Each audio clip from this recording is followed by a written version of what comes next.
আমাকে ব্রাহ্মণকে দেয়, গরুকে দেয়, কাককে দেয়, শেয়ালকে দেয়, এমনকি গাছকেও দেয়। বিধবাকে কেউ কিছু দেয় না। বিধবা পূজন করাস।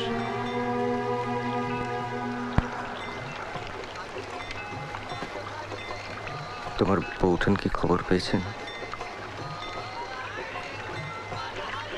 পেয়েছেন। আমি বৌঠানকেই খবর দিতে এসেছিলাম এখানে। ঘাটে ওর সঙ্গে দেখা হয়ে গেল। মহিন্দা, তুমি কি একবার বাড়ি যাবে? যাবে না, যাও। তোমার বাক্স গুছিয়ে দিয়েছি, যাও। কাজের দিন যদি পারো ওর নাম করে একটু চা উৎসর্গ করো।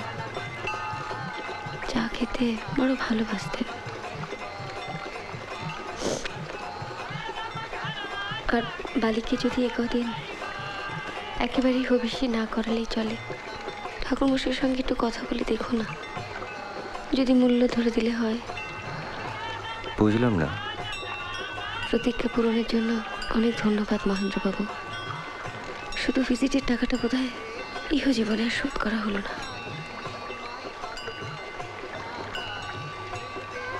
কেন? আর কোনোদিনও দেখা হবে না? দেখা যদি হয়ও, তার মধ্যে পুরনো কোনো লেনদেন না থাকাটাই ভালো।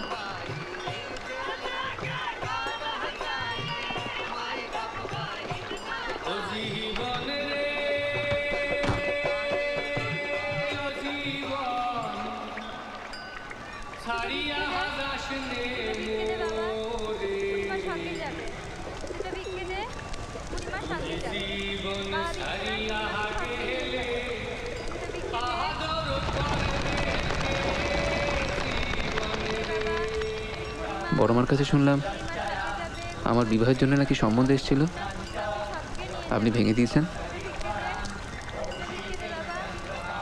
ধরুন দিয়েছি, তার তো একটা ক্ষতিপূরণ আছে। আমি নিঃসহায় নিঃসম্বল বিধবা এজলাসে গিয়ে মিনতি করব। হাকিম মাত্রই আপনাকে দেখে কাতর হবেন এমন মনে করার কোনো কারণ আছে কি? তাহলে শাস্তি দেবেন।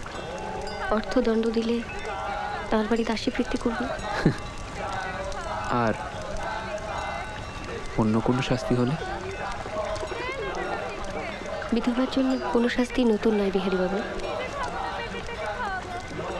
যেটা আমি বলবো সেটা যে নতুন, হলপ করে বলতে পারি। কি শাস্তি? আমাকে বিয়ে করতে হবে আপনাকে।